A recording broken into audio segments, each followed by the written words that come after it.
نحمده ونصلي على رسوله الكريم اما بعد فاعوذ بالله من الشيطان الرجيم بسم الله الرحمن الرحيم رب اشرح لي صدري ويسر لي امري واحلل عقدة من لساني يفقهوا قولي۔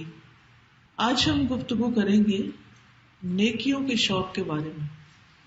ہم سب کو نیکی کا شوق تو ہوتا ہے، لیکن کبھی یہ معلوم نہیں ہوتا کہ نیکی ہے کیا اور کس وقت کون سی نیکی کرنی ہے، اور کبھی نیکی سامنے ہوتی ہے اور ہمیں نظر نہیں آتی، اور کبھی نیکی نظر بھی آ رہی ہوتی ہے اور کرنے کا شوق نہیں ہوتا۔ تو آئیے آج ہم دیکھتے ہیں کہ کون کون سے کام نیکی ہیں اور کس طرح ان کو پھر کیا جائے، کس رفتار سے کرنا چاہیے، صحابہ کرام کا طریقہ کیا تھا۔ تو سب سے پہلے نیکی کا لفظ جو ہے اس کو سمجھنے کی ضرورت ہے۔ عربی میں نیکی کے لیے لفظ بر استعمال ہوتا ہے، البر، اور بر جو ہے اس میں سچائی، اطاعت، خیر و بھلائی اور فضیلت والے کام یہ سب شامل ہوتے ہیں۔ بر یا برو کا لفظ اس وقت بولا جاتا ہے جب کوئی آدمی نیک ہوتا ہے۔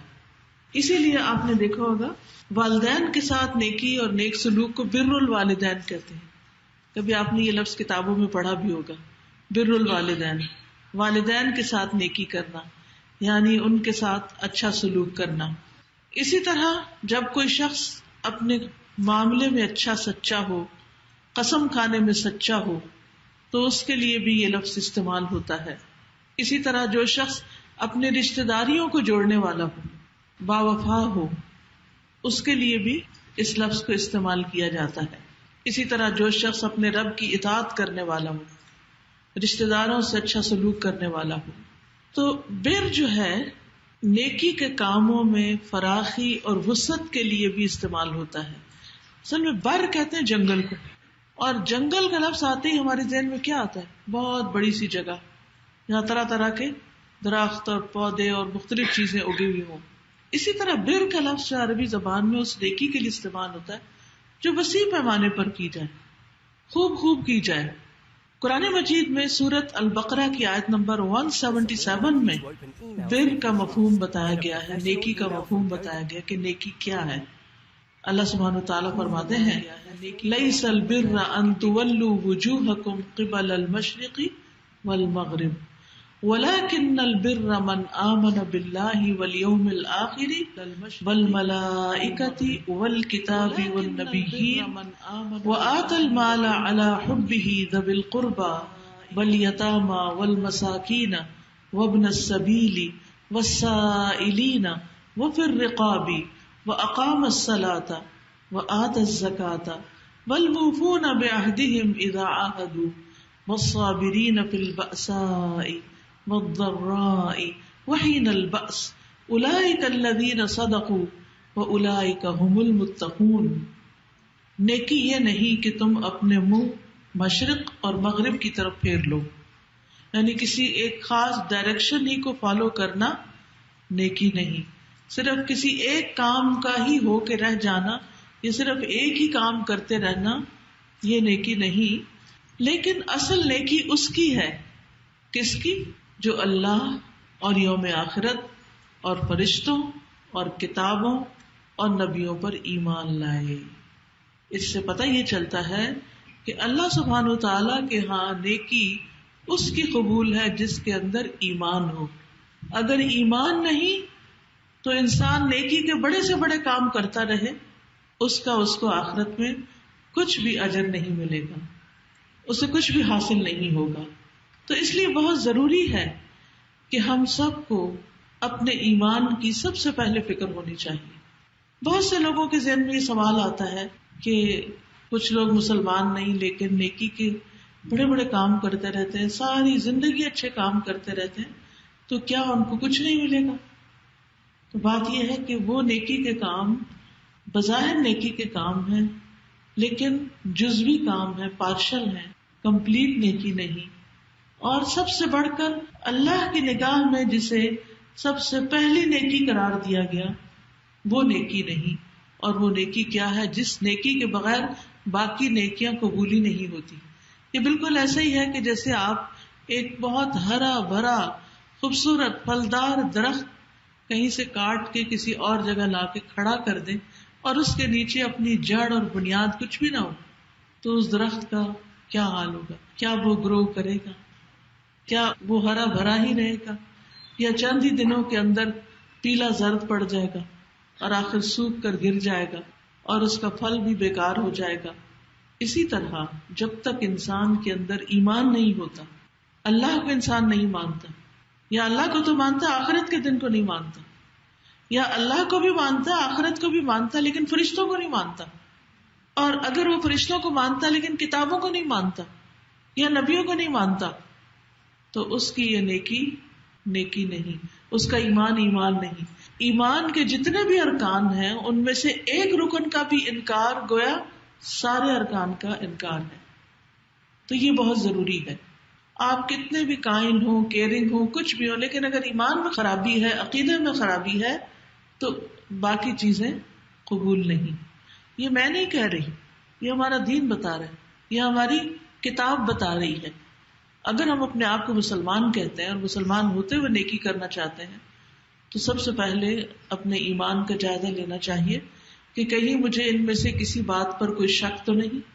الحمدللہ ہم سب ان چیزوں پر ایمان رکھتے ہیں.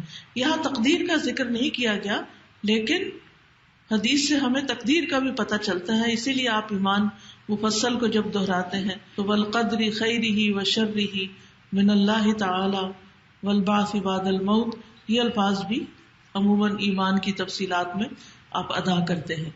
دوسری بات یہ کہ ایمان لانے کے بعد اگلا کام کرنے کا کیا ہے؟ وآت المال, مال دے, مال خرچ کرے, دینے والا ہو. کیونکہ انسان کے اندر مال کی محبت کوٹ کوٹ کے بھری ہوئی. سورۃ العادیات میں آتا ہے وَإِنَّهُ لِحُبِّ الْخَيْرِ لَشَدِيدٌ, اور بے شک وہ مال کی محبت میں بڑا شدید ہے, بہت سخت ہے. اور ایک حقیقت ہے کہ مال کی محبت ہمارے دلوں میں تھوڑی یا زیادہ بہرحال ہے. اسی وجہ سے وہ بعض اوقات کہتے ہیں نا, چمڑی جائے پر دمڑی نہ جائے. یعنی لوگ اپنی جان تک دے دیتے ہیں, بڑا رسک لے لیتے ہیں, لیکن اپنے مال کے لیے اتنے زیادہ حریص ہوتے ہیں. اب جو چیز بھی اللہ کی محبت کے راستے میں آڑے آئے اس کو قربان کرنا ضروری ہے.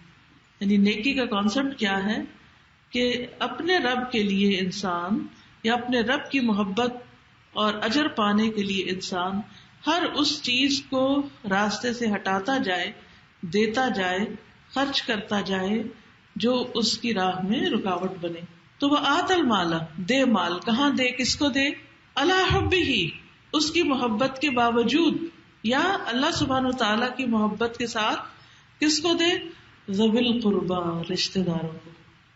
رشتہ داروں کو دو. سب سے پہلا حق ان کا بتایا گیا, کیونکہ رشتہ داروں کو دینا ہمیں بہت مشکل لگتا ہے. ہم بعض اوقات باہر دینا پسند کرتے ہیں, اوروں پر خرچ کرنا ہمیں آسان لگتا ہے, لیکن رشتہ داروں پہ خرچ کرنا مشکل لگتا ہے, کیونکہ ہمیں یہ ڈر ہوتا ہے نا پھر وہ ہمارے برابر آ جائیں گے. لیکن یاد رکھیے, جو کام جتنا مشکل لگتا ہے اس پر اجر بھی اتنا ہی زیادہ ہوتا ہے. ذوی القربى والیتامی, اور یتیموں پر خرچ کرے, کیونکہ یتیموں کا کوئی پرسان حال نہیں ہوتا. عام طور پر ماں باپ سر پہ نہیں ہوتے. جن بچوں کے ماں باپ سر پہ ہوتے ہیں تو ماں باپ کو خوش کرنے کے لیے بعض اوقات ان کے بچوں کو بھی کچھ نہ کچھ لے دے دیتے. لیکن جہاں ماں باپ دنیا سے ہی چلے جائیں تو پھر کیا حال ہو. تو ایسی صورت میں یتیموں کا حق بتایا گیا. والمساکین, اور مسکین. مسکین کون ہے؟ جن کے پاس اتنا نہیں کہ ان کی بنیادی ضروریات پوری ہو سکیں. جیسے گھر ہے تو کھانے کو نہیں, 2 وقت کی روٹی پوری ہوتی ہے تو بچوں کو پڑھانے کے لیے مال نہیں, فیس کی رقم نہیں, فیس پوری ہوتی ہے تو کتابیں اور باقی چیزیں نہیں دے سکتے. تو مساکین وہ ہوتے ہیں کہ جن کی اتنی آمدنی نہ ہو کہ جس سے وہ اپنے بیسک نیسیسٹیز جو ہیں لائف کی وہ پوری کر سکیں. یہ کرائیٹیریا ہوتا ہے. فقیر وہ ہوتا ہے جس کے پاس کچھ ہے ہی نہیں, کچھ بھی نہیں, خالی ہے بالکل. لیکن مسکین ہے صحیح، لیکن اتنا نہیں کہ جس سے ساری ضرورتیں پوری ہوں. اور اس میں ہم اپنے بہن بھائیوں کو، قریبی رشتے داروں کو زیادہ بہتر طور پہ جانتے ہیں، جس کو عام طور پہ ہماری زبان میں سفید پوش کہا جاتا ہے، کہ جو اپنا بھرم بھی رکھنا چاہتے ہیں، کسی کے آگے ہاتھ بھی نہیں پھیلانا چاہتے، لیکن شدید ضرورت مند ہوتے ہیں اندر سے. تو ایسے لوگوں کو دینا زیادہ اجر و ثواب کا باعث ہے. پھر وابن السبیل اور مسافر، والسائلین اور سوال کرنے والے. کہتے کہ سوالی اگر گھوڑے پہ بھی چڑھ کے آئے تو اس کے سوال کو رد نہ کرو، یعنی اگر کوئی دور سے بھی آ گیا ہے کوئی ضرورت مند تو اس کو دو. وفر رقابی اور گردنیں چھوڑانے میں، آزاد کرنے میں غلاموں کو. یہ تو ہے مال سے متعلق کچھ ہدایات. اس کے بعد فرمایا وہ اقام الصلاۃ، اور نماز قائم کرے. نیکی کیا ہے؟ بندوں کا حق بھی دینا اور اللہ کی خاطر بندوں کے ساتھ احسان کرنا، اور اس کے بعد نماز قائم کرنا. وہ آت الزکات، اور زکات دے. پہلے نفلی صدقات کا ذکر کیا گیا اور اب زکات کا ذکر کیا گیا بعد میں، کیونکہ زکات تو ہمارے اوپر فرض ہے، وہ تو ہم نے دینی ہی دینی ہے، لیکن مال میں زکات کے علاوہ بھی حق ہے. والموفون بعہدہم، اور اپنے وعدے پورے کرنے والے.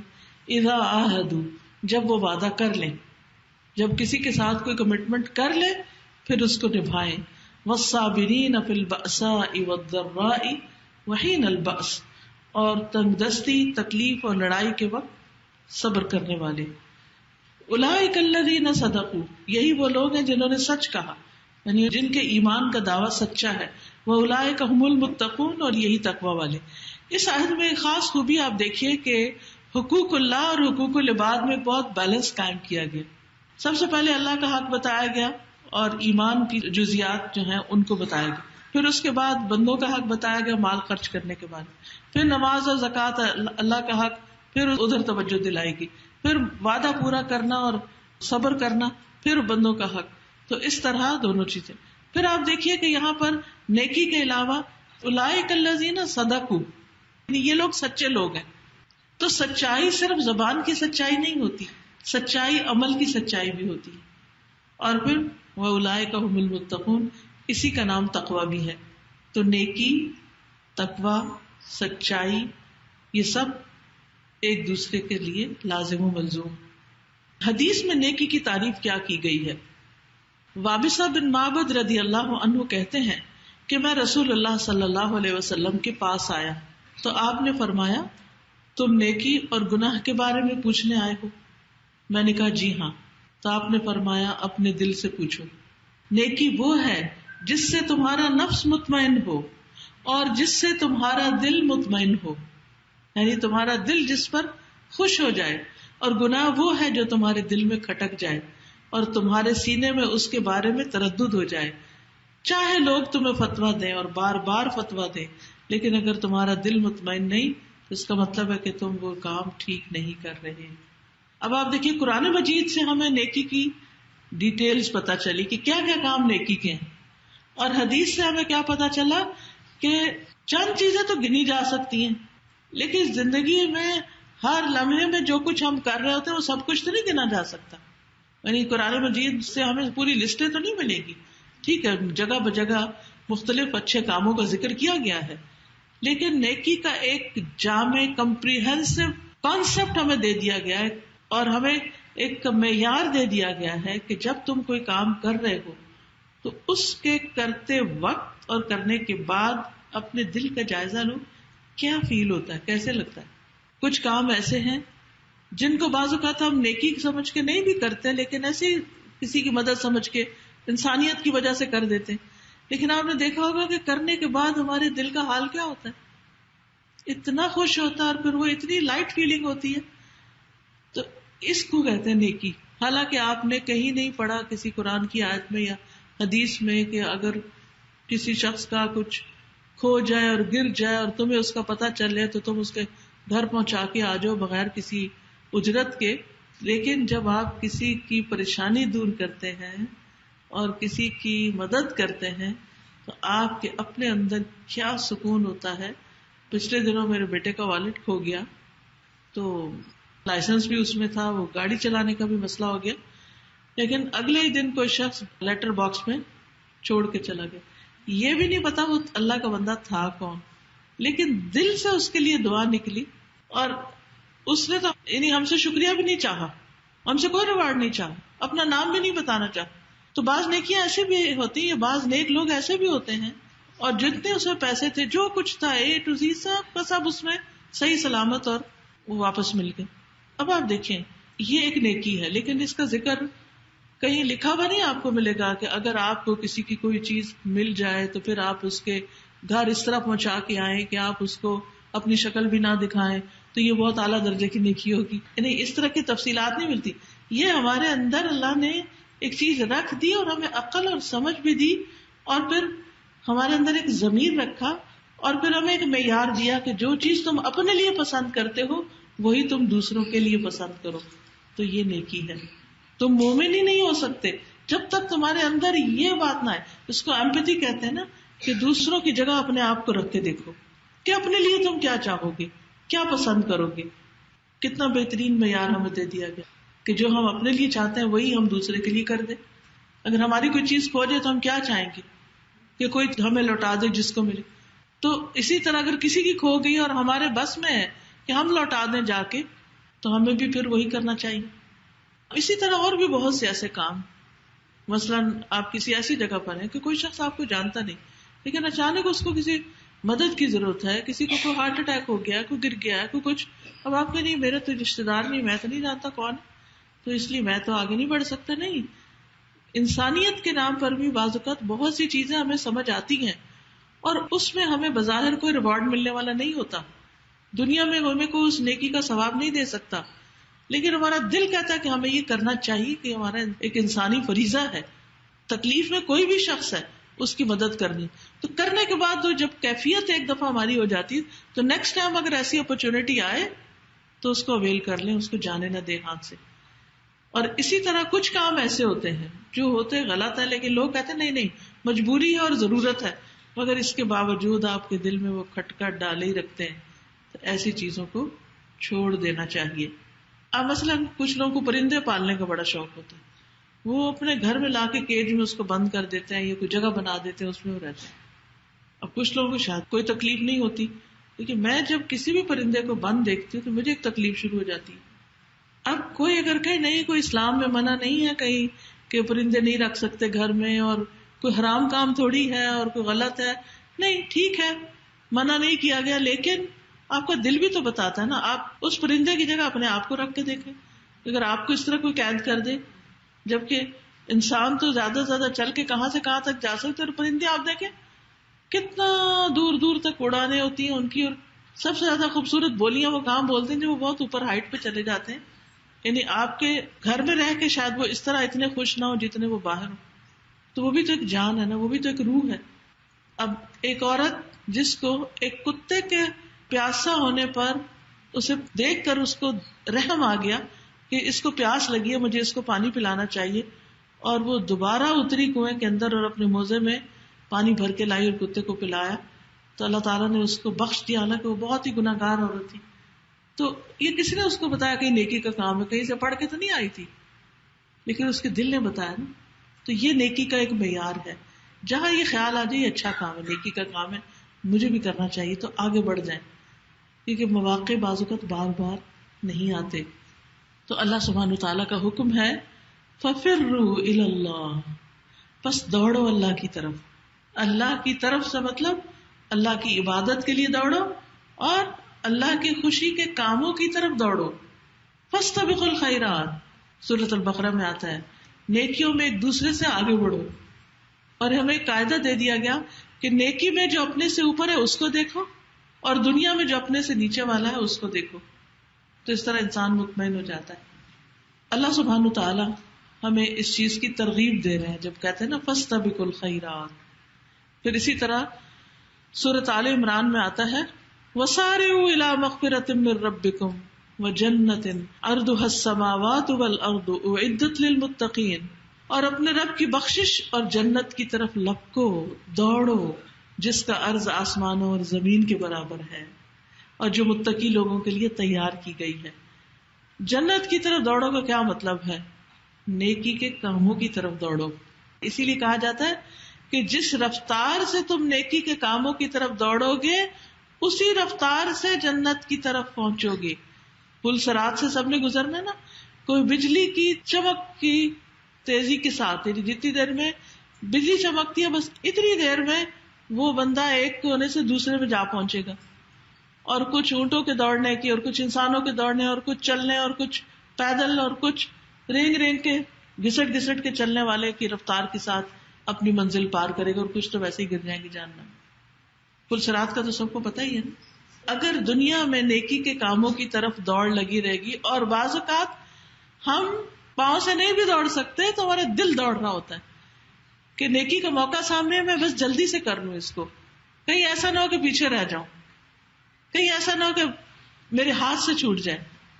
پھر اسی طرح ایک اور جگہ پر آتا ہے سورۃ الحدید میں سابقوا الی مغفرۃ من ربکم وجنۃ عرضها كعرض السماء والارض اعدت للذین آمنوا باللہ ورسلہ ذلک فضل اللہ یؤتیہ من یشاء واللہ ذو الفضل العظیم.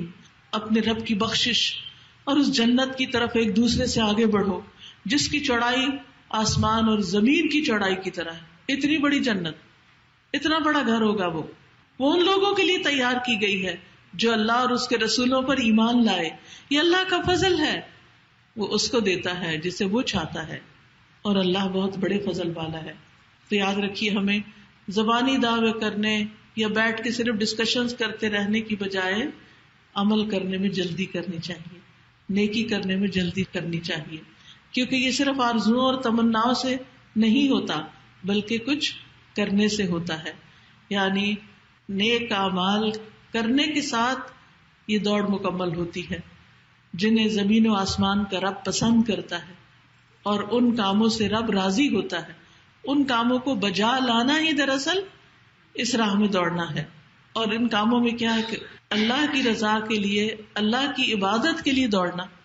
اب دیکھیے رمضان میں شیطان قید ہوتا نا, تو کس طرح ہم لوگ دن میں دورہ قرآن اور رات کو تراویحوں کی طرف لٹرلی دوڑ رہے ہوتے ہیں, گاڑیاں دوڑا رہے ہوتے ہیں کہ کہیں رہ نہ جائیں, پیچھے نہ رہ جائیں. اسی طرح انسان کو ایک مہینے کی ٹریننگ لینے کے بعد سال کے باقی دنوں میں بھی بچوں کو مسجدوں کی طرف دوڑ دوڑ کے جانا چاہیے. لیکن آپ دیکھیے عام روزمرہ زندگی میں کیا ہوتا ہے, کچھ بچے اسکول جانے میں بھی سستی کرتے ہیں لیکن اسکول پر بھی شوق سے چلے جاتے ہیں. لیکن جب قرآن پڑھنے کا وقت آتا ہے تو کتنے بچے دوڑ کے جاتے ہیں. بچپن سے یہ کہاوت آ جاتی کہ شوق سے نہیں دے. ہر ایک ماں یہ شکوہ کر رہی ہوتی ہے, پریشانی کا اظہار کر رہی تھی کہ کیا کریں, بچے شوق سے نہیں جاتے, کیسے شوق پیدا کریں. ٹھیک ہے کئی اسباب بھی ہیں شوق نہ ہونے کے, لیکن قدرتی سی بات ہے ہم سب بڑے بھی ان کے سامنے کیا نمونہ پیش کرتے ہیں. کیا جب اذان کا وقت ہو جاتا ہے تو باپ نماز کے لیے مسجد کی طرف دوڑتا ہے؟ کیا گھر میں کوئی ہلچل ہوتی ہے کہ نماز کا وقت ہو گیا میں جلدی چلوں؟ یا ایک دوسرے کو آوازیں ہی دے رہے ہوتے اٹھو اٹھو, اچھا اچھا. یہ دوڑنا نہیں ہوتا. نیکی کا وقت ہو گیا تو اس کے لیے چل پڑے. اسی طرح مخلوق پر احسان, تکلیف دور کرنا, لوگوں سے درگزر کرنا, لوگوں کو معاف کر دینا, ان کی تکلیف دینے والی باتوں کو برداشت کر لینا. بعض اوقات برداشت نہیں ہوتی ہمارے اندر, ہم ان کو نگیٹ کر دیتے ہیں. پھر اسی طرح اللہ کے ذکر کی طرف جلدی کرنا. اگر کوئی غلط کام ہو گیا, نافرمانی ہو گئی ہے, اللہ کی ناشکری ہو گئی ہے, فوراً توبہ کرنا, یا اللہ تو مجھے معاف کر دے, مجھ سے غلطی ہو گئی. اور معافی مانگنے میں دیر نہ کرنا, کیونکہ بعض اوقات ہوتا ہے انسان پر اس کی خواہش غالب آ جاتی ہے, بعض اوقات لا علمی ہوتی ہے, جہالت ہوتی ہے اور انسان کر نہیں پاتا. تو ایسی صورت میں انسان جب اللہ کی طرف دوڑتا ہے تو پھر اس کے لیے مشکل نہیں ہوتی. پھر اسی طرح انسان کو ان چیزوں پر ضد کرنے سے بچنا چاہیے جو انسان کو پتا ہے کہ اسے پھسلانے والی ہے. مثلاً والذین اذا فعلوا فاحشة او ظلموا انفسهم ذکروا اللہ فاستغفروا لذنوبهم ومن يغفر الذنوب الا اللہ ولم يصروا على ما فعلوا وهم يعلمون. ایسے لوگوں سے جب کوئی فحش کام ہو جاتا ہے, بے حیائی کا کام ہو جاتا ہے, یا وہ اپنے اوپر ظلم کر بیٹھتے ہیں تو انہیں فوراً اللہ یاد آ جاتا ہے اور وہ اپنے گناہوں کی معافی مانگنے لگتے ہیں. اور اللہ کے سوا اور کون ہے جو گناہوں کو معاف کر سکے, اور وہ جانتے بوجھتے اپنے کیے پر اصرار نہیں کرتے. یہ ہے دوڑنے والے اللہ کی راہ میں، یہ ہے نیکی کی طرف سبقت کرنے والے، یہ ہے نیکیوں میں آگے جانے والے. اور اسی دوڑ کا اور اسی کمپٹیشن اور اسی مقابلے کا ہمیں حکم دیا گیا ہے. اور اللہ کے مقرب فرشتوں کی بھی یہی صفت ہے. کیا؟ قرآن مجید میں سورۃ النازعات میں آتا ہے فالسابقات سبقا فالمدبرات امرا. پھر جو آگے نکلنے والے ہیں دوڑتے ہوئے، سابقات، سابق کہتے ہیں دوڑنے والے کو، سبقت کرنا ہوتا ہے آگے بڑھنا. یعنی اللہ سبحانہ وتعالیٰ قرآن مجید میں ہمیں فرشتوں کی اگزامپل سے بات سمجھا رہے ہیں کہ کس طرح فرشتے جب اللہ کا کوئی حکم انہیں ملتا ہے تو اللہ سبحانہ وتعالیٰ کا حکم سننے کے لیے اور اسے بجا لانے کے لیے دوڑ پڑتے ہیں، ذرا بھی دیر نہیں لگاتے. صرف کن کہنے کی دیر ہوتی ہے کہ جس چیز کو حکم ملتا ہے، انسانوں کے علاوہ جس چیز کا بھی حکم ملتا ہے فوراً کر گزرتے ہیں. انما امرہ اذا اراد شیئا ان یقول لہ کن فیکون، کہ اس کا معاملہ تو یہ ہے کہ جب وہ کسی کام کے کرنے کا ارادہ کرتا ہے، کسی چیز کا، اذا اراد شیئا تو کیا کہتا ہے، انما یقول لہ، اس چیز کو کہتا ہے کن، ہو جاؤ، بن جاؤ، وہ ہو جاتی ہے، دیر نہیں لگاتی. ساری مخلوق اس کی اطاعت کے لیے اس طرح دوڑ رہی ہے. اور فرشتے بھی فالسابقات سبقا. ہاں، انسانوں میں سے بھی کچھ ہوتے ہیں جن میں خاص طور پر انبیاء، ان کی صفت قرآن مجید میں ہی بتائی گئی ہے سورۃ المؤمنون 61 میں، اولئک یسارعون فی الخیرات وہم لہا سابقون.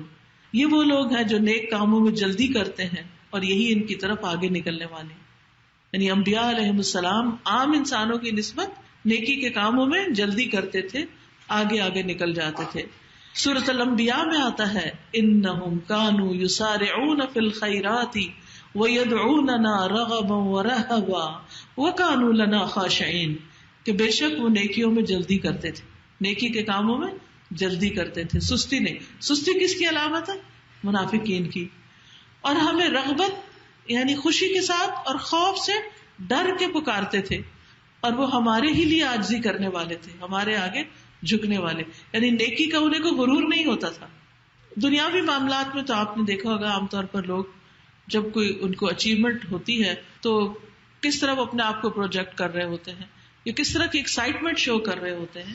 لیکن دین والے یا نیکی میں آگے بڑھنے والے یا نیکی کے کام کرنے والے فخر نہیں جتاتے، اپنے آپ کو نمایاں نہیں کرتے، انسانوں سے اس کا بدلہ نہیں چاہتے، بلکہ ان کے اندر اس نیکی کی وجہ سے اور ہمبلنس آ جاتی اور خشوع آ جاتا ہے. وہ اللہ کے آگے جھک جاتے ہیں. نبی صلی اللہ علیہ وسلم جب کوئی معاملہ پیش آتا تھا تو فوراً نماز کی طرف دوڑتے تھے. خوشی کی بات ہوتی تو آپ سجدے میں گر جاتے تھے، جہاں ہوتے وہی سجدہ کر لیتے تھے. یہ کس بات کی علامت ہے؟ مکہ فتح ہوا تو آپ کی کیفیت کیا تھی کہ آپ سر جھکا کے آگے بڑھ رہے تھے، مکہ میں داخل ہو رہے تھے.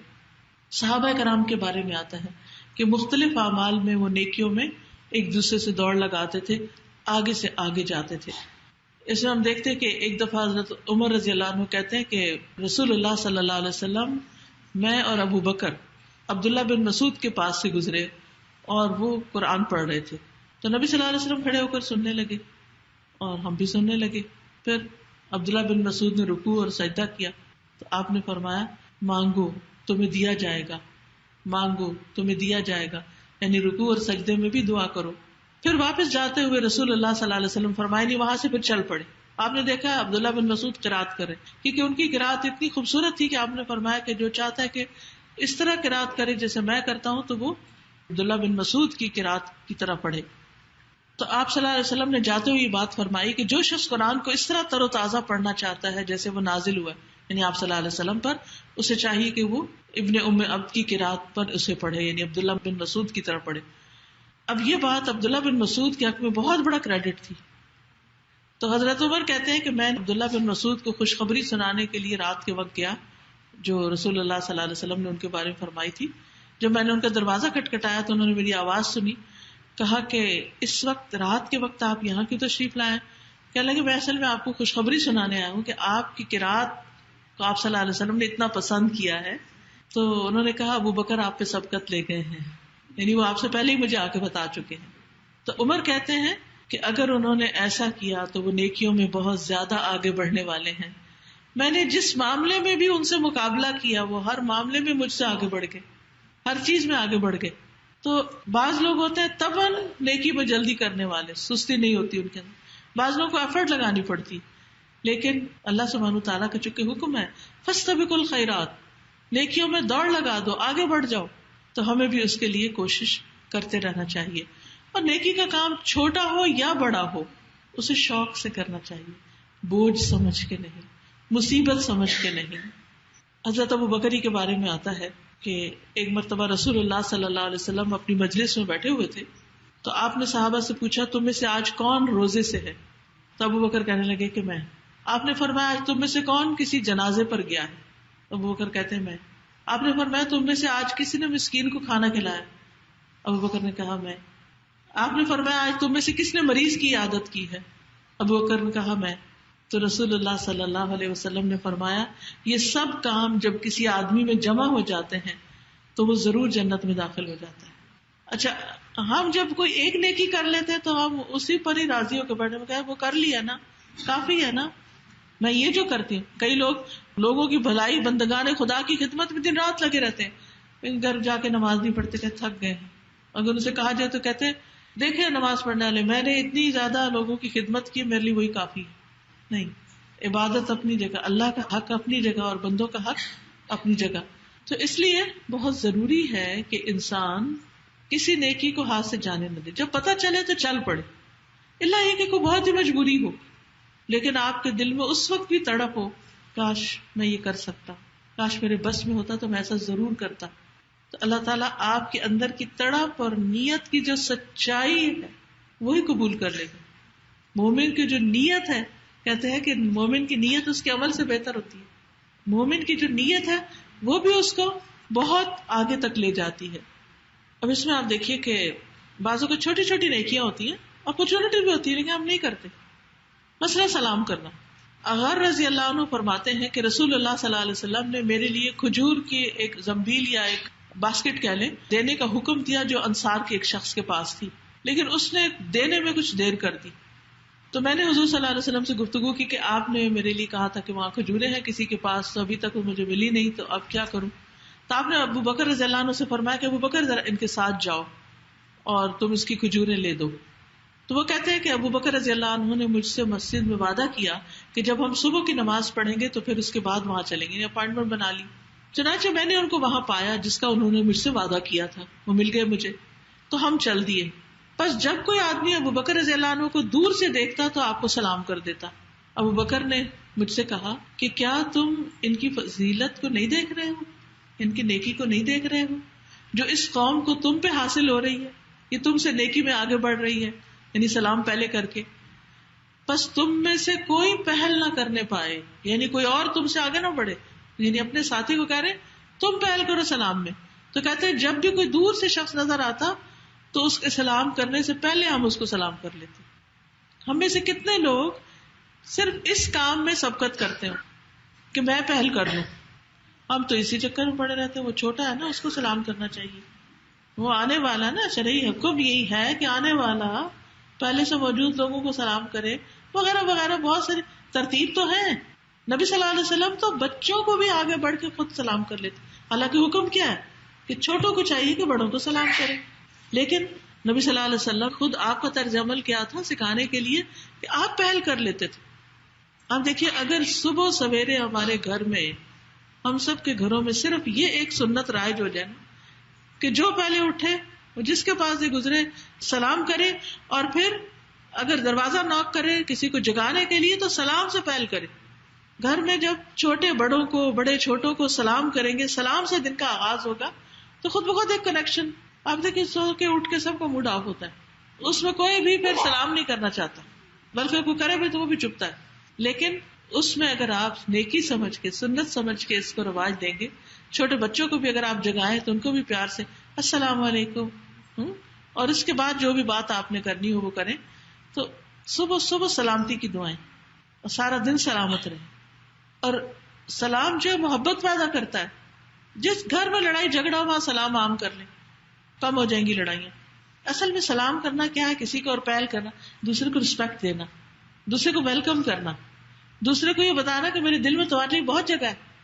تو جب ہم ایک چھوٹی سی سنت پر بھی عمل کرتے ہیں تو برکتیں ہی برکتیں نازل ہونے لگتی.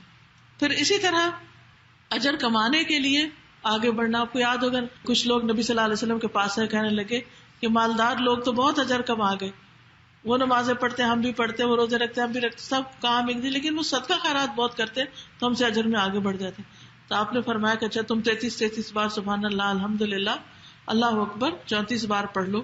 تو یہ بات ان کو بھی پہنچ گئی, صدقہ خیرات کرنے والوں کو. تو یہ لوگ پھر آئے آپ کے پاس, کہنے لگے کہ اللہ کے رسول اب تو وہ بھی کرنا لگ گئے. تو ہم فرمایا یہ اللہ کو فضل ہے, جسے چاہتا ہے دیتا ہے. تو بات یہ ہے کہ ہمیں یہ نہیں دیکھنا چاہیے اچھا چونکہ میں صدقہ خیرات بہت کرتا ہوں تو اس لیے ذکر نہیں بھی کیا تو کیا ہوا. نہیں, ذکر اپنی جگہ, صدقہ خیرات اپنی جگہ. حریص اس بات کا ہونا چاہیے کہ جو چیز پڑھے, جو چیز جانے, یادوں سے اسی وقت کر لیں یا نوٹ کر لیں اپنے پاس کہ میں نے یہ اور یہ کام زندگی میں کرنے ہیں, ارادہ کر لیں, کوئی ڈائری بنا لیں, کسی جگہ لکھ لیں. اور اس سے فائدہ کیا ہوگا کہ کہیں نہ کہیں موقع آ ہی جائے گا. اگر آپ نے سچی نیت سے ارادہ کر کے وہ لکھ لیا نا کہ یہ میں نے کرنا ہے, کیونکہ ہر وقت ماحول سازگار نہیں ہوتا. کبھی ماں باپ اجازت نہیں دیتے بچیوں کو, کبھی شادی کے بعد شوہر اجازت نہیں دیتا, کبھی بچے چھوٹے ہو جاتے ہیں, کبھی کچھ ہو جاتا ہے, کبھی کچھ, اور بہت سی حسرتیں دل میں لیے آگے ہم بڑھتے رہتے ہیں.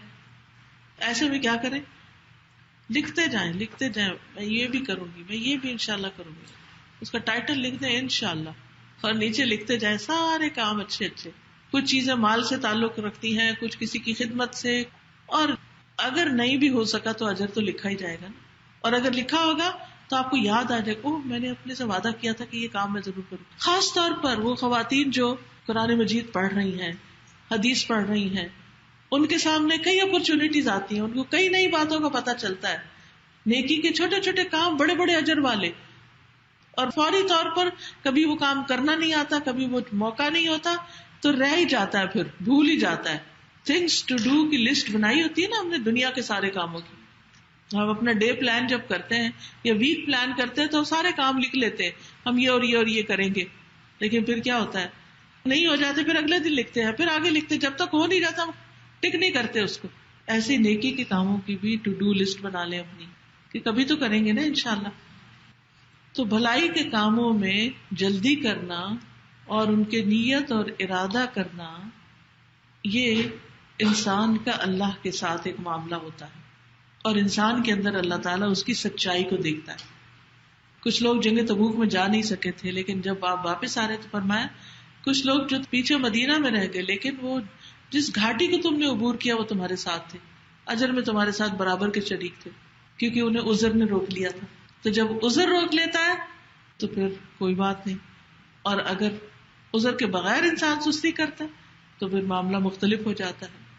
تو یاد رکھیے جو دنیا میں نیکی میں جلدی کرتے ہیں وہ جنت کی طرف بھی جلد پہنچ جائیں گے. قرآن مجید میں آتا ہے اولئک یسارعون فی الخیرات وہم لہا سابقون, یہ لوگ ہیں جو نیک کاموں میں جلدی کرتے ہیں اور یہی ان کی طرف آگے نکلنے والے ہیں. اور سابقون جو ہیں وہ ہی مقربون ہیں. اب دیکھیے دنیا میں ہم سب کس کے قریب ہونا چاہتے ہیں, جو ہمیں بہت محبوب ہو, ہم اس کے پاس جانا چاہتے ہیں, اس کے پاس رہنا چاہتے ہیں, اس کے ساتھ بیٹھنا چاہتے ہیں, اس کے آس پاس رہنا چاہتے ہیں, لیکن پاسبل نہیں ہوتا ہمیشہ. تو کچھ لوگ ہیں ان کو اللہ کے قرب کا بڑا شوق ہوتا ہے کہ مجھے اللہ تعالیٰ اپنے قریب کر لے, مجھے اپنے چنے ہوئے بندوں میں شامل کر لے, مجھے اپنا محبوب بنا لے. خاص طور پر وہ لوگ جو اللہ سے محبت کرتے ہیں, ان کے دل کی یہ چاہت ہوتی ہے کہ اللہ سبحانہ و تعالیٰ بھی ان سے محبت کرے, اور بیٹھے بیٹھے اللہ کی یاد میں ان کی آنکھوں سے آنسو بہنے لگتے ہیں. لیکن اس کے لیے کیا کرنا ہوگا, نیکیوں میں جلدی کرنی ہوگی. فرمایا والسابقون السابقون اولئک المقربون فی جنات النعیم ثلۃ من الاولین وقلیل من الآخرین. اور جو پہل کرنے والے ہیں وہی آگے بڑھنے والے ہیں, یہی لوگ مقرب ہیں جو نعمتوں والے باغوں میں ہوں گے, پہلوں میں سے بہت ہوں گے, پچھلوں میں سے کم, یعنی بعد کے ادوار میں کم. سونے اور جواہرات سے بنے ہوئے تختوں پر آرام کر رہے ہوں گے, ان پر تکیہ لگائے ہوئے آمنے سامنے بیٹھنے والے ہوں گے, یعنی ریکلائن کر رہے ہوں گے, ریسٹ کر رہے ہوں گے.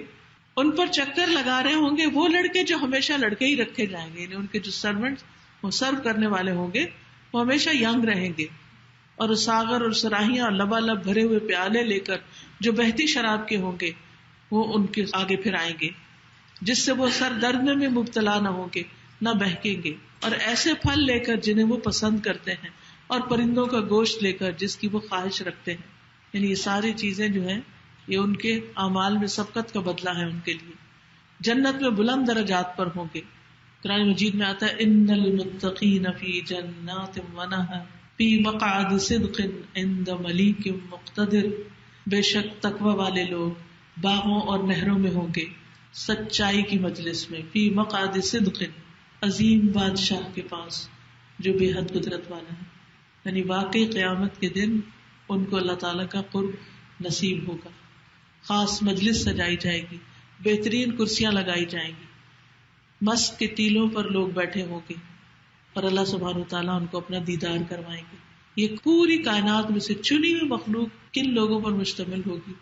یہ وہی جو دنیا میں متقی ہیں اور جو اللہ کے مقرب ہیں، جو اللہ کی محبت میں انتھک محنت کرتے ہیں، کوشش کرتے ہیں، آگے سے آگے جاتے ہیں. یاد رکھیے کہ دنیا میں ہمارے پاس وقت بہت تھوڑا ہے، اس کو ہم نے استعمال کرنا ہے. تو پہلی بات جو ہم نے سمجھی وہ کیا ہے کہ نیکیوں میں دیر نہیں لگانی. اچھا قرآن پڑھوں گی، اچھا ابھی نہیں، ابھی یہ کام، ابھی وہ کام، پڑھو نہیں، سمجھو گی. پڑھا ہوا تو سبھی نہیں ہوگا لیکن سمجھا نہیں سب نے، اور ایک دفعہ سمجھنے سے بھی سمجھ نہیں آتا.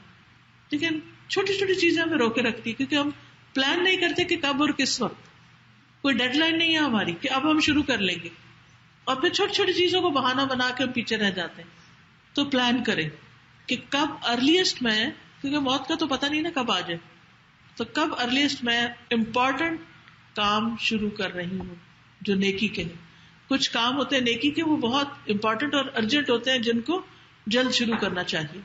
نمبر 2، نیکی کے جو مواقع ہیں ان کو انسان غنیمت سمجھے.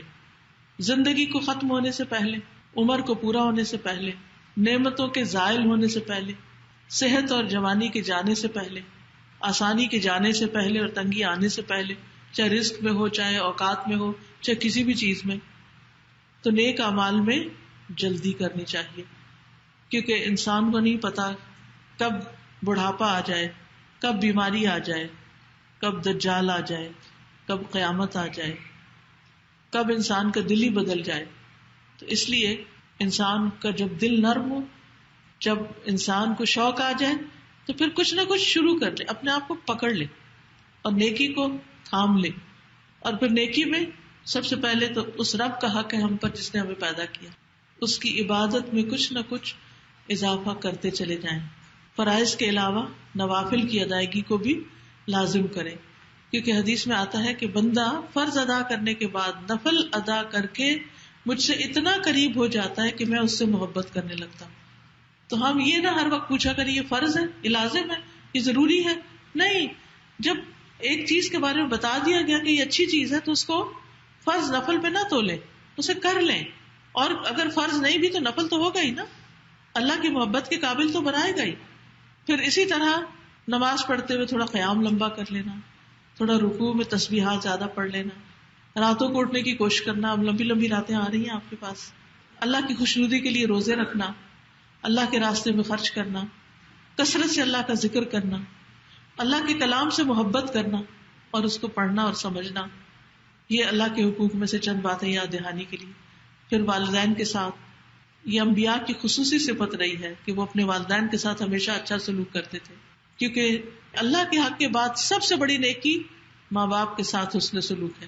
پھر اسی طرح والدین کی خدمت کو لازم کر لینا اگر وہ قریب ہیں، دور ہیں تو مالی مدد سے کسی نہ کسی طرح ان کا ساتھ دینا.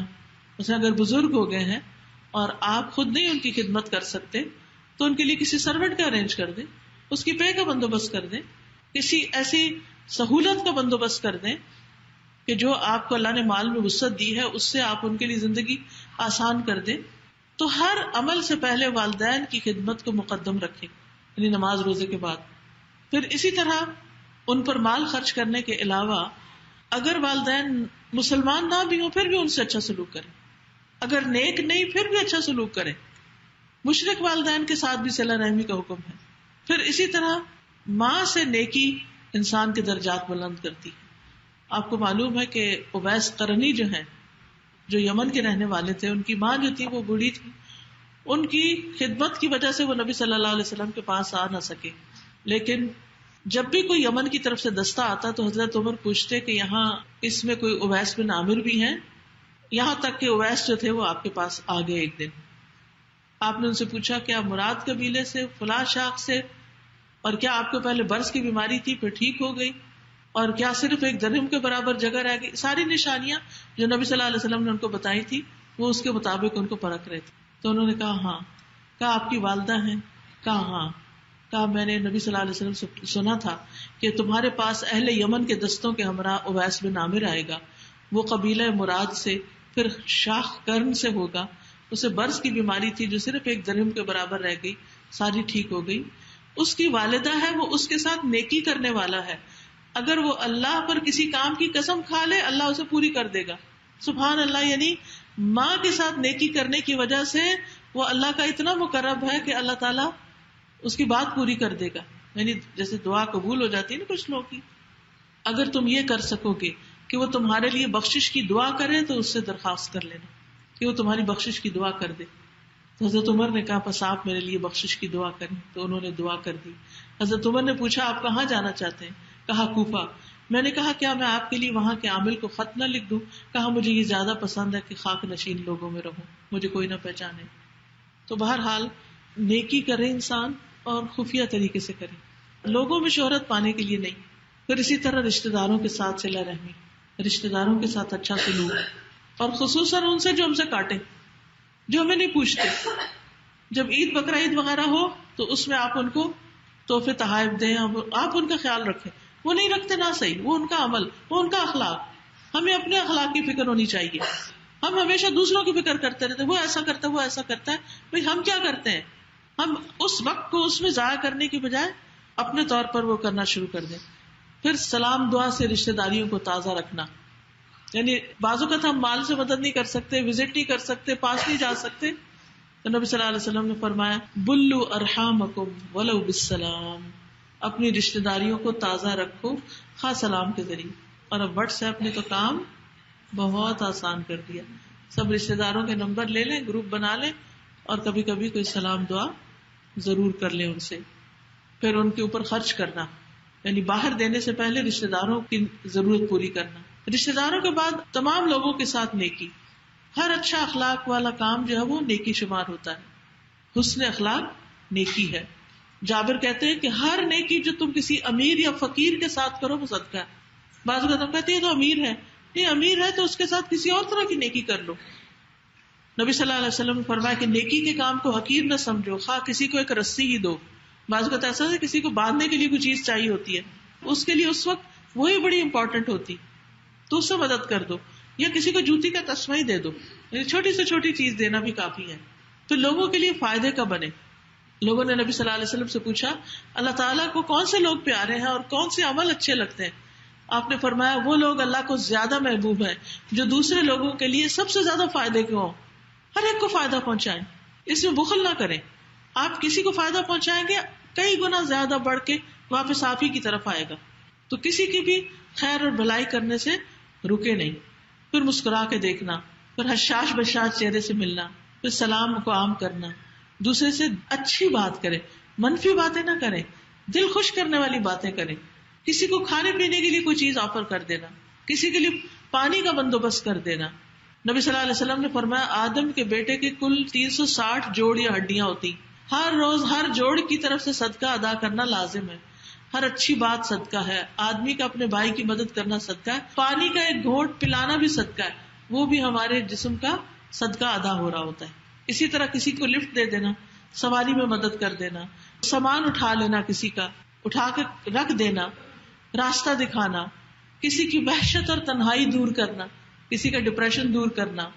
نبی صلی اللہ علیہ وسلم نے فرمایا نیکی کے کسی کام کو معمولی نہ سمجھنا، خواہ تم کسی اداس آدمی کو جو تنہائی اور خوف محسوس کر رہا ہو اسے انس اور اپنائیت مہیا کرو. کسی کا قرض چکا دینا، قرض کا بندوبست کسی کا کرنا جو ہے یہ بھی صدقہ ہے. اللہ کی خاطر لوگوں پر خرچ کرنا، اپنے شر سے دوسروں کو بچانا. اگر ہم کسی کو کچھ نہیں دے سکتے تو کم از کم تکلیف نہ دیں، اور نیکیاں کرنے کے لیے دعائیں مانگتے رہنا. اور ان دعاؤں میں بہت خوبصورت دعا ہے، رب اوزعنی ان اشکر نعمتک التی انعمت علی وعلی والدی وان اعمل صالحا ترضاہ واصلح لی فی ذریتی انی تبت الیک. اور دوسری دعا میں آتا ہے وادخلنی برحمتک فی عبادک الصالحین. اے اللہ مجھے توفیق دے کہ میں تیری نعمت کا شکر ادا کروں جو تو نے مجھ پہ اور میرے ماں باپ پہ کی، اور یہ کہ میں نیک عمل کروں جسے تو پسند کر دے. وَأَنْ أَعْمَلَ صَالِحًا تَرْضَاهُ، اور اپنی رحمت سے مجھے اپنے نیک بندوں میں شامل کر لے، کیونکہ نیکی کرنے والا ہی نیک ہوتا ہے اصل میں. اور پھر یہ دعا بھی، اللہم انی اسألک فعل الخیرات وترک المنکرات وحب المساکین وان تغفر لی وترحمنی وَإِذَا أَرَدْتَ فِتْنَةً فِي قَوْمٍ فَتَوَفَّنِي غَيْرَ مَفْتُونٍ وَأَسْأَلُكَ حُبَّكَ وَحُبَّ مَن يُحِبُّكَ وَحُبَّ عَمَلٍ يُقَرِّبُ إِلَى حُبِّكَ. اے اللہ میں تجھ سے سوال کرتا ہوں نیک کام کرنے کا، برائیوں سے بچنے کا، مسکینوں سے محبت کرنے کا، اور یہ کہ تو مجھے معاف کر دے اور تو مجھ پر رحم فرما. اور جب تو کسی قوم کی آزمائش کا ارادہ کرے تو مجھے فتنے میں مبتلا ہونے سے پہلے موت عطا کر دے. اور میں تجھ سے تیری محبت، تجھ سے محبت کرنے والوں کی محبت اور تیری محبت کے قریب کرنے والے اعمال کی محبت کا سوال کرتا ہوں. تو اللہ تعالیٰ سے دعا کریں کہ اللہ تعالیٰ ہمیں زیادہ سے زیادہ نیکیوں کی توفیق عطا فرمائے. قرآن مجید میں آتا ہے من جاء بالحسنۃ فلہ عشر امثالھا، جو ایک نیکی کرے گا اس کا بدلہ 10 گنا کم از کم، اور زیادہ بھی ہے اگر انسان واقعی کرنے والا ہو. اب نیکی کے کاموں میں سے ایک کام یہ ہے کہ ہم اللہ کا ذکر کریں. حدیث میں آتا ہے مثل الذی یذکر ربہ والذی لا یذکر ربہ مثل الحی والمیت. اس شخص کی مثال جو اپنے رب کو یاد کرتا ہے اور اس کی جو یاد نہیں کرتا ایسے ہی ہے جیسے زندہ اور مردے کا فرق ہوتا ہے. ذکر کرنے والا زندہ ہے اور ذکر نہ کرنے والا مردے کی طرح ہے، جس سے کوئی خیر ہی نہیں حاصل ہو رہی، کٹی ہوئی شاخ کی طرح جس سے کچھ بھی اگتا نہیں، آگے کچھ بھی بڑھتا نہیں. چلیے میں دعا کہلواتی ہوں، میں پڑھتی ہوں، میرے پیچھے پڑھیے. سبحان اللہ وبحمدہ سبحان اللہ العظیم اللہ اکبر کبیرا والحمد للہ کثیرا وسبحان اللہ بکرۃ واصیلا.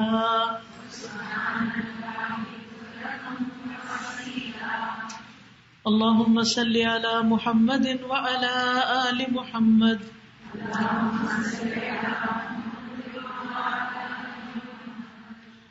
اللہم صل علی محمد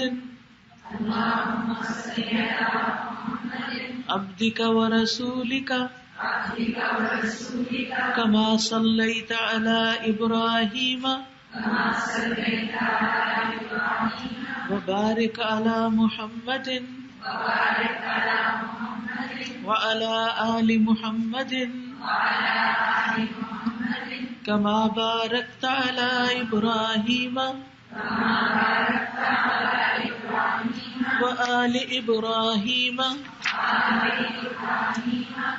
سبحان اللہ وبحمدہ عدد خلقہ ورضا نفسہ وزنة عرشہ ومداد کلماتہ. اللہ لا الہ الا ہو الحی القیوم لا تأخذه سنة ولا نوم له ما في السماوات وما في الأرض من ذا الذي يشفع عنده إلا بإذنه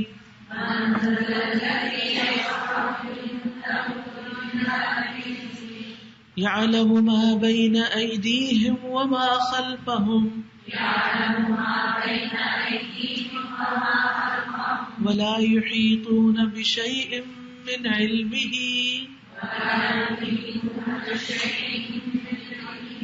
إلا بما شاء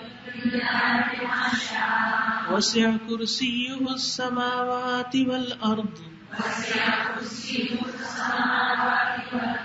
ولا يؤوده حفظهما وهو العلی العظیم. یہ اس وقت جو میں نے چیپٹر کھولا ہے یہ supplications for morning and evening English translation کے ساتھ ہے اور ٹرانسلیٹریشن بھی ہے. جن لوگوں کو عربی نہیں پڑھنی آتی دیکھ کے عربک فونٹ نہیں پڑھنا آتا وہ نیچے انگلش میں جو لکھا ہوا ہے عربی وہ پڑھ کے یہ دعائیں پڑھ سکتے ہیں. ان کی فضیلت کیا ہے یہ بک کے آخر میں پیج 63 پر ان کی فضیلت ثواب اور ریفرنسز دیے گئے. یعنی صبح اور شام پروٹیکشن کی دعائیں ہیں یہ اور ان کو آپ دیکھ کے بھی پڑھ سکتے ہیں پھر زبانی بھی یاد کر سکتے ہیں. اس کے علاوہ اس کتاب میں عام پروٹیکشن کی دعائیں بھی ہیں. ہمیں طرح طرح کے خوف اور ڈر لگے رہتے ہیں تو ڈفرینٹ ٹائپ آف پرابلمس کے لیے مصیبتوں سے بچنے کی دعائیں ہیں یا ان کو ٹالنے کی. پھر اسی طرح دشمن کا خوف ہو تو اس سے بچنے کی دعا ہے. رات سے ڈر لگے تو اس کا خوف اس سے بچنے کی دعا ہے. نیند میں ڈر جائیں آپ تو اس کے لیے دعا ہے. وسوسے بہت آتے ہوں تو ان سے بچنے کی دعا ہے. نظر بد لگ جائے یا لگنے سے ڈر ہو اس کی دعا ہے. پھر اسی طرح جادو کے توڑ کی دعائیں ہیں. جنات سے بچنے کی دعا ہے. پھر اسی طرح صحت کی شفا کی دعائیں ہیں. پھر کوئی بیمار ہو جائے اس کے لیے دعائیں ہیں. کوئی فوت ہو جائے اس کے لیے دعا ہے. پھر اسی طرح اللہ تعالیٰ سے بخشش مانگنے کی کیونکہ ہر مسئلے کا حل جو ہے وہ استغفار میں ہے. پھر اسی طرح اگر کسی کو ڈپریشن ہو یا رنج و غم ہو تو اس کی دعائیں ہیں. پھر اسی طرح کچھ نماز کے بعد کے اذکار ہیں اور پھر اللہ سبحانہ تعالیٰ سے استخارہ کرنے کی دعا ہے. یہ ایک کتاب کے اندر بہت محنت کی گئی ہے. عربک میں ہے, انگلش ٹرانسلیشن ہے, ٹرانسلیٹریشن ہے. اگر آپ لے کے کسی اور کو دینا چاہیں تو آپ باقی کتابوں میں سے کچھ خرید سکتے ہیں تاکہ ان کے اوپر جو پوسٹیج کے چارجز وغیرہ ہیں وہ اس سے نکل جائیں گے انشاءاللہ تعالی. بہت سے لوگ طرح طرح کی پریشانیوں میں مبتلا رہتے ہیں. حل کس کے پاس ہے بتائیے مجھے؟ اللہ کے پاس, صرف اللہ کے پاس. اور ہم جاتے ہیں کس کے پاس؟ لوگوں کے پاس. یہ کتاب اگر گھر میں ہے نا تو بہت سے مسائل کا حل اور دعائیں اسی کے اندر ہیں انشاءاللہ. اللہ تعالیٰ آپ سب کی مدد کرے. اللہ تعالیٰ آپ کو جزائے خیر دے, ہر طرح کے شر بیماری سے محفوظ رکھے. اللہ تعالیٰ اس مسجد کو آباد کرے اور اس کے انتظام کرنے والوں کو, جن لوگوں نے آج اس کا انتظام کیا, سارے والنٹیئرز کو اور جنہوں نے ان سارے پروگرامز کو ارینج کیا, اللہ تعالیٰ ان سب کو بہترین جزا دے. اللہ تعالیٰ آپ کے دلوں میں جو دعائیں اور نیک تمنائیں ہیں ان کو پورا کرے. اور اب چونکہ نماز کا وقت ہے تو اس لیے ہمیں اس سے زیادہ آگے نہیں جانا چاہیے. میں اختتام کرتی ہوں. سبحانک اللہم و بحمدک اشہد ان لا الہ الا انت استغفرک و اتوب الیک. السلام علیکم و رحمۃ اللہ وبرکاتہ.